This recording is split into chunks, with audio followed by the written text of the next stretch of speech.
Bienvenidos a Voces del Calzado, el podcast de quienes hacen caminar a México. Una producción de la Cámara de la Industria del Calzado del Estado de Guanajuato, CISEG, y de la Cámara Nacional de la Industria del Calzado, CANAICAL. Soy Laura Navarro y en cada episodio te llevaré a conocer las historias, los retos y los triunfos de los empresarios que han puesto a León, Guanajuato, en el mapa mundial del calzado y la marroquinería. Aquí escucharás las voces de quienes con visión, trabajo y pasión han construido empresas que inspiran y que caminan con México y con el mundo. Ponte cómodo, que ya comienza Voces del Calzado. Hoy vamos a platicar con Marcos Raúl Gallardo Dobles de la marca Brantano y consejero de CISEG. Nos contará cómo fue su camino en esta industria, qué es lo que define el alma del calzado mexicano y cómo se combinan la tradición, el diseño y la innovación en marcas que han marcado historia.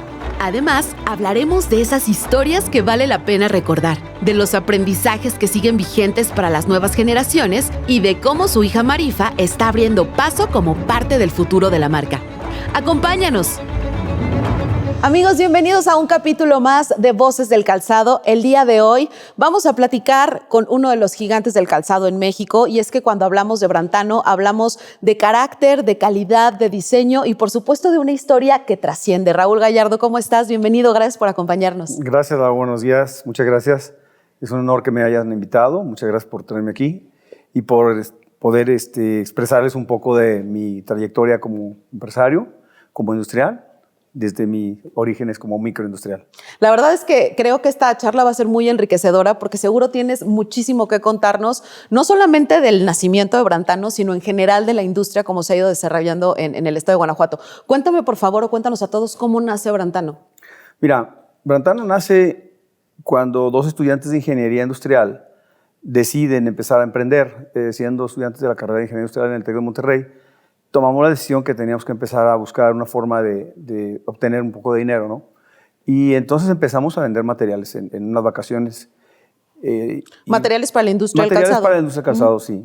Solamente él y yo, sin un centavo de capital. O sea, vendimos las pocas cosas que teníamos, mi bicicleta y otras cosas, las vendimos para hacer un poquito de dinero.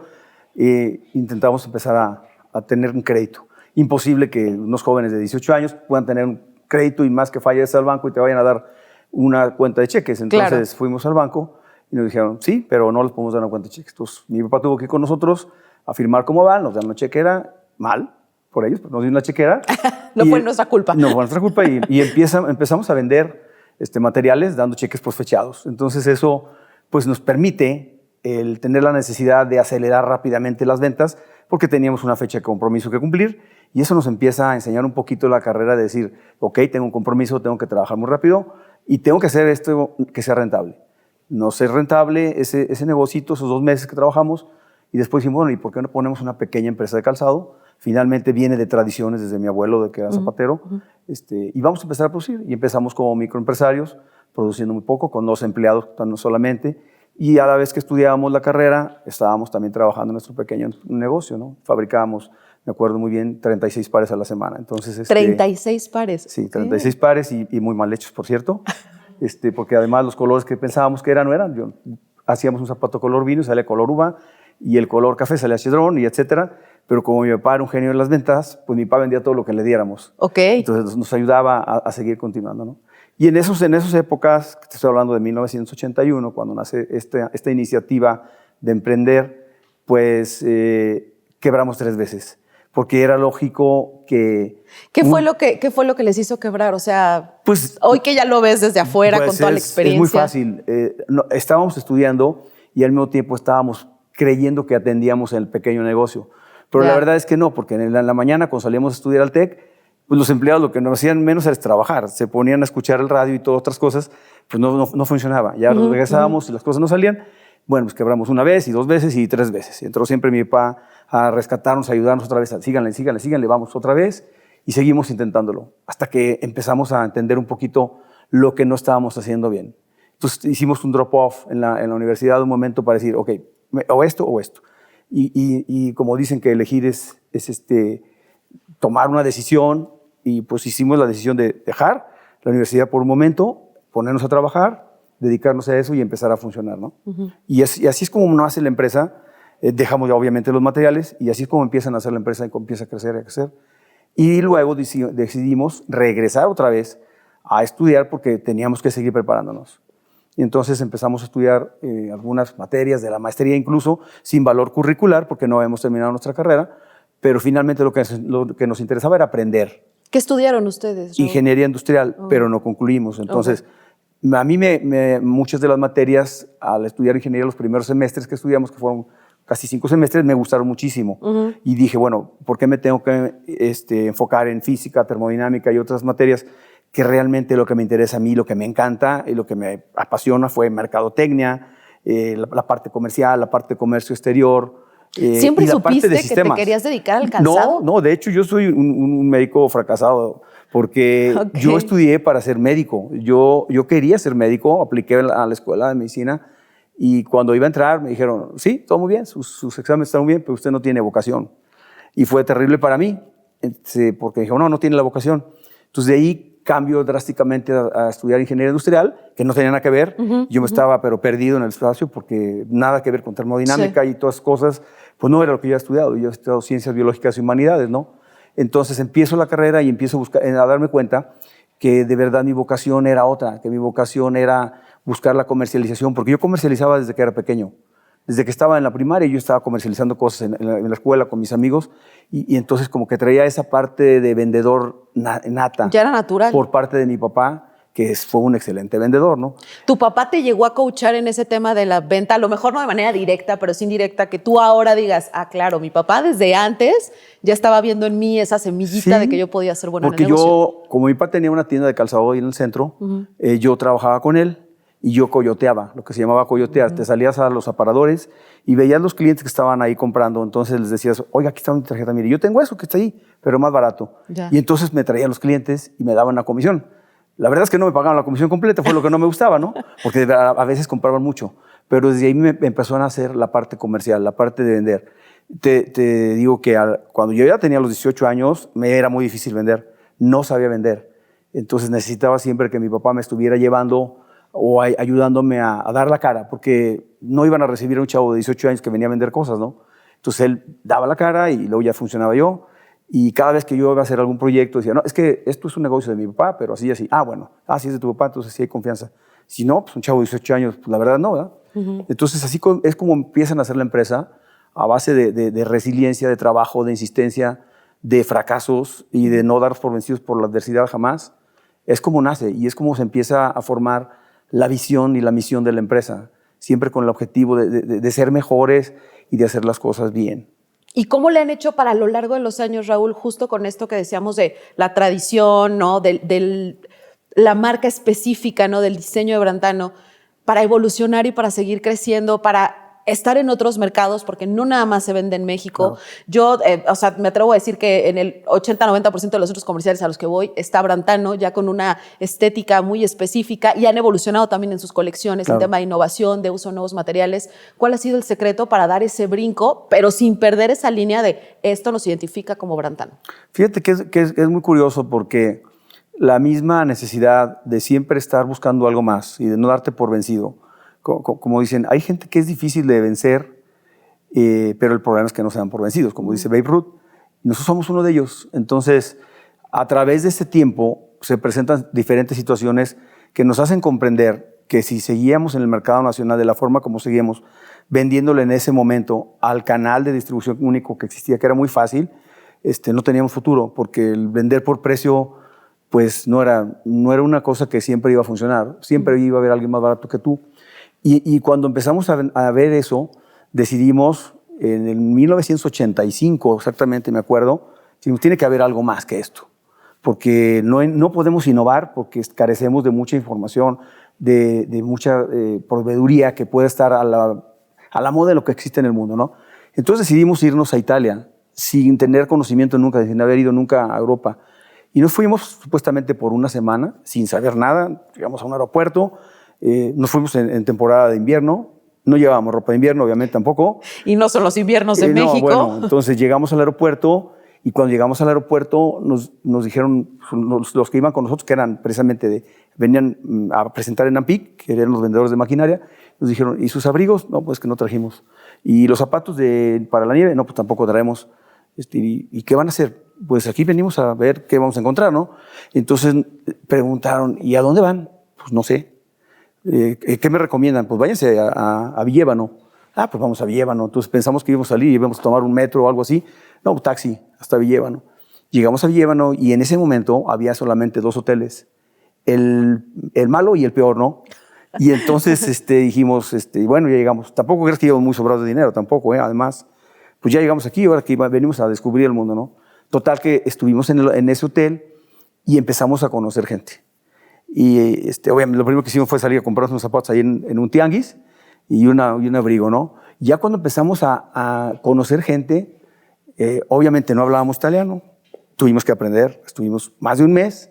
Okay. Y en el mes ya con la continuidad de estar atendiendo y aprendiendo, y también aprendimos fracasos porque hubo gente que nos vendió, ahora sí que espejitos, nos vendió, esta es la colección máxima que tú vas a poder explotar en México, buenísima. Y la verdad es que no era cierto, eran colecciones que ya le habían vendido a alguien más, pero no la vendían y pues íbamos gastando nuestros dolaritos ahí, los pocos que traíamos. Pero con la ilusión de que esto yo voy a llegar a México, voy a vender millones, ¿no? Total que esto hizo que empezáramos a tomar cariño por la gente con la que estábamos trabajando.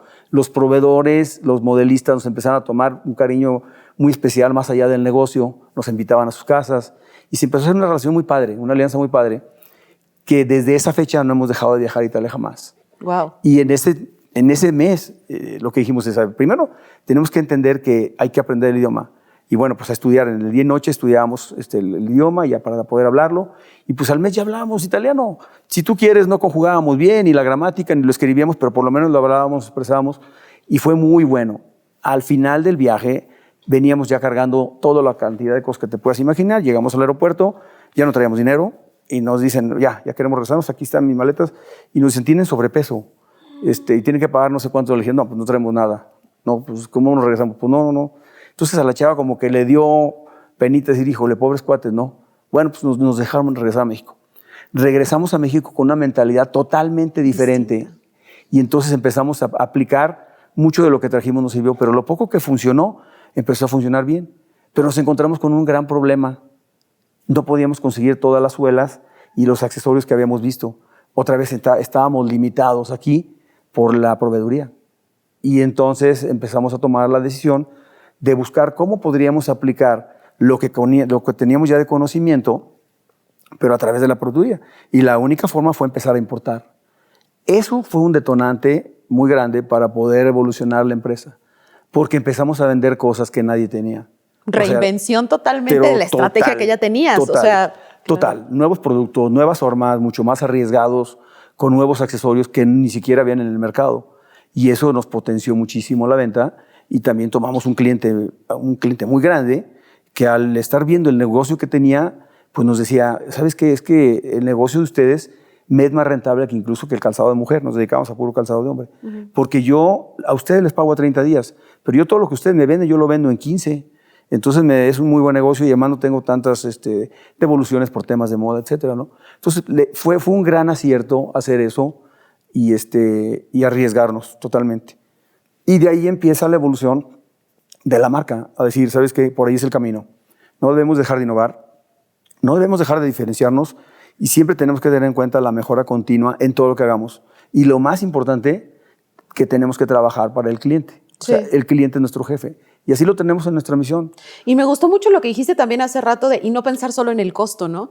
Creo que Brantano al final es una marca en la que no piensas en lo que vas a pagar, piensas en todos los demás diferenciadores. Sí, diseño, calidad, etcétera, etcétera. Pero, o sea, no es tu principal, digamos, premisa de venta. No, eso fue una evolución que tuvimos porque al principio los clientes te decían y te limitaban. Oh, es que tal marca lo venden tanto, tú lo tienes que vender en tanto. Y dicen, no, es que yo no puedo hacer eso. Si yo hago eso, yo voy a perder dinero. Pues lo tienes que hacer. Entonces, hubo periodos en los que por necesidad estuvimos trabajando durante muchos años así, hasta que volvimos a dar otro salto cuántico para nosotros, que fue el tomar una decisión muy, muy fuerte. Después de tantos años de haber trabajado con clientes muy grandes, muy importantes, llegó el momento en el que ya había una diferencia entre los intereses de nuestro proveedor, perdón, de nuestro cliente y nuestros, y donde ya no éramos compatibles. Entonces dijimos, vamos a hacer otra transformación de la empresa, de ser una empresa de alto volumen a enfocarnos en una empresa exportadora. Siempre buscamos la exportación, desde los primeros años, pero nunca la pudimos lograr porque no estábamos preparados, no teníamos el producto. Claro. O sea, había mucho camino que recorrer. Entonces, cuando en 2018 tomamos la decisión de hacer ese cambio de modelo drástico, porque fue muy drástico, es decir, ok, va a tardar años, pero como dicen, las cosas buenas tardan tiempo. Y esa perseverancia nos hizo nuevamente modificar el modelo y cambiar a solamente productos de valor, que tengan más un precio justo, correcto, pero sin tener en cuenta que la competencia tenga otro precio. Para nosotros el precio lo debimos hacer irrelevante, que no era relevante. Es el producto, la diferenciación y lo que vamos a hacer es lo que debería de contar. Sí, totalmente. Y así lo tenemos. Y así ha sido hasta la fecha. Hablando de la evolución justamente, Raúl, de Brantano y de este legado de tu papá, ¿no? ¿Cómo has visto ahora pues este paso de batuta, esta entrega de este nuevo legado a Marifa que está tan involucrada con Brantano desde diferentes perspectivas? A mí me llama mucho la atención lo que hacen con Familia Brantano, ¿no? Esta atención a los colaboradores, al capital humano, pensando en su desarrollo, pero hay mucho más de lo que ella hace. ¿Cómo te sientes y cómo lo llevan? Al final la industria del calzado es una industria familiar y es algo que supongo debe ser súper maravilloso, no solo para ella, también para ti, ¿no? En este tema de cómo trasciende ahora la marca en manos de Marifa. Platícanos un poco de eso. Fíjate que es un proceso complicado, porque yo tenía 4 hijos, uno de ellos falleció a los 21 años, y eso cambió mi vida también, cambió mi perspectiva completa de vida, porque pues es una pérdida muy fuerte, pero también te enseña muchísimo, y te enseña a no tenerle miedo a nada. Cuando tú pasas un proceso como el que pasé, pues ya no le tienes miedo a nada, todo lo que venga, y se acepta, y se corrige, y se resuelve, ¿no? Y entonces estos 4 hijos, mi sueño era pues, que todos fueran parte del legado, que todos fueran parte de la empresa. Pero ese era mi sueño, no el de ellos. Y entonces cada quien tiene su camino por donde quién quiere seguir, quién no quiere seguir. En el caso de Marifer, desde chica, ella iba conmigo al stand, tendría 8 años. ¿En serio? Y andaba dándoles agua a los clientes y atendiéndolos, y les llevaba zapatos como para tratar de vender. Entonces ya se le veía esa intención, ¿no? Mis otros hijos tenían diferentes habilidades y competencias. A uno le gustó más el tema de arquitectura, el tema de la música, y a otro le gustó más la parte financiera, no tanto la parte de la empresa, y tomaron los rumbos que les correspondía. Nosotros decidimos quedarnos ahí con Marifer y su esposo, que se integró también al equipo, a formar parte de este legado. Para mí, te confieso que fue difícil porque hace algunos años, cuando tomamos los cursos de empresas familiares, y de hacer el protocolo familiar, fue todo un reto enorme porque había muchas diferencias de opiniones. Y porque además no es solo la diferencia de opiniones, la conexión, la cuestión familiar, el amor, o sea, son muchas cosas a juego. Sí, de hecho hicimos tres intentos de hacer el proyecto de protocolo familiar. Uno fracasó porque eran muy jovencitos, el otro porque no nos entendíamos, estaba en una edad todavía un poquito más irreverente, de decir, no, yo no quiero esto. Y el último fue donde ya tomamos la decisión, se hace así, se hace, ¿no? Y también entra la parte de la mamá, que es una mujer grandiosa y es la mamá que siempre defiende a los hijos sobre todo, y dice, bueno, es que sí, el protocolo dice esto, pero yo como mamá y mi amor y mi cariño y mis hijos dice esto. Claro. No los puedo dejar salir de la empresa, tienen que estar ahí. No, bueno, pues que los tienes que dejar salir, hay que dejarlos hacer sus cosas, ¿no? Entonces todo esto nos lleva ahora a tener un poco más para mí, más de tranquilidad, sabiendo que el legado está en camino. No está realizado, pero está en camino. Y entonces tiene un periodo de aprendizaje muy fuerte. Soy muy exigente con ella porque tiene la madera para lograrlo y me siento muy orgulloso de tenerlos a ellos como parte del legado de la empresa y de tener a mis otros 2 hijos haciendo lo que les gusta. Así de simple. Sí, que al final esa sinergia sigue sucediendo para que Brantano siga evolucionando. Oye, Raúl, la verdad es que esta plática se me ha hecho pequeña en el sentido de que quisiera platicar todavía mucho más contigo por toda la experiencia que tienes, por todo lo que puedes compartirnos, pero me encantaría que justo hablando de todos estos años que tienes dentro de la industria, que estuviste como presidente en Zapica, etcétera, etcétera, nos contaras alguna anécdota, estoy segura que tienes alguna por ahí para compartirnos, de cómo la industria se desarrolla o se envuelve también con otros sectores, otros ámbitos de la vida pública. ¿Alguna que quieras compartirnos? Pues mira, como he estado en la mayoría de las vicepresidencias en la Cámara y me tocó estar como vicepresidente de Zapica y tuve el honor y el placer de recibir al licenciado Felipe Calderón, cuando vino a León, a Zapica, y fue muy agradable ir por él al helicóptero, traerlo, darle el tour en la feria, explicarle cómo estaba la industria. Después hubo un discurso donde le decíamos las necesidades de la industria y creo que hubo bastante apoyo por parte de ellos. Nos sentimos muy cobijados con la ayuda que nos estaban dando de acuerdo a las necesidades del sector. Eso fue para mí trascendental también, porque aprendimos mucho de que también hay políticos buenos, políticos que realmente buscan el bien común, que se el bien interesan colectivo. Se interesan de la vida de los empresarios, etcétera, Exacto. etcétera. Y entonces, pues ahí empezamos a ver que había muchas posibilidades de sacar la industria adelante, porque nuestra industria siempre ha estado en crisis financieras, emocionales, incluso generacionales. Sí. Yo, cuando fue el COVID, yo dije en una de las conferencias que estábamos en la madre de todas las crisis. Y creo que me equivoqué. Parece que la madre de todas las crisis es la que tenemos actualmente, no la que tuvimos en el COVID. Hoy creo que es diferente. Sí. Sin embargo, la industria salió a flote también. Y hoy tenemos enormes retos para sacar la industria adelante, pero a mí me parece que sí hay vida en la industria del calzado. Y creo que sí debemos ser un referente y tenemos además un compromiso transgeneracional de invitar y subir a nuestras generaciones que vienen, demostrándoles que hay futuro en la industria. Sí. Para las empresas que quieran hacer el trabajo bien, solo para quienes realmente quieran salir adelante pagando el precio que significa ser empresas que producen productos de alto valor o que son exportadoras, que no se van a conformar solamente con vender mano de obra, sino con ser creativos, ser diferenciados, ser resilientes y seguir invirtiendo y pensando y creyendo en la industria, ¿no? Esta es una industria muy divertida y muy especial, porque en 44 años que estamos cumpliendo este mes de que iniciamos la empresa, mi esposa me dice que nunca he tenido un día que yo diga todo está bien. Y la verdad es correcto, porque todos los días surge algo, pasa algo. Entonces es algo que a mí me divierte muchísimo.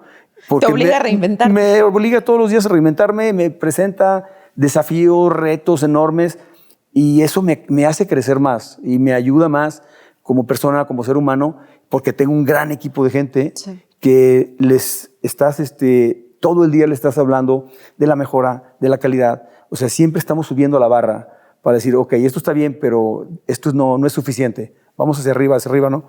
Entonces, creo que somos una empresa que no somos, como dicen, the best place to work. No somos la mejor empresa para trabajar, pero creo que sí somos una buena empresa para aprender. Sí. Y eso me enorgullece mucho, porque mucha gente que han sido colaboradores con nosotros por muchos años tienen sus propias empresas y han hecho un emprendedurismo muy bueno. Entonces quiere decir que algo aprendieron, bueno, probablemente de ahí, y luego lo complementaron y luego nos superaron seguramente. Pero es parte de la filosofía de la empresa, ¿no? Y qué padre que puedas ver justo cómo se sigue enriqueciendo esta industria del calzado que necesita tanta fuerza y tanto potencial. Muchísimas gracias, Raúl. Qué charla tan enriquecedora. Muchas gracias a ti. Nos encantará, por supuesto, volverte a tener por acá. Y pues bueno, deseamos mucho éxito para Marifa, para tu familia y por supuesto para Brantano, que sigan estando todos los aparadores. Gracias, Laura. Gracias a todos. Qué amables. Y bueno, esperamos que seguir confiando mucho en nuestra industria y que nuestras generaciones realmente se interesen en que sí hay vida en la industria del calzado. Es. Sí, por supuesto, necesitamos más calzado mexicano y que se consuma este calzado tan maravilloso que se genera en nuestra industria. Gracias, Raúl, y gracias a ustedes. Nos vemos en otro capítulo más de Voces del Calzado. Gracias. Gracias por vernos y escucharnos. Te esperamos en el próximo episodio de Voces del Calzado.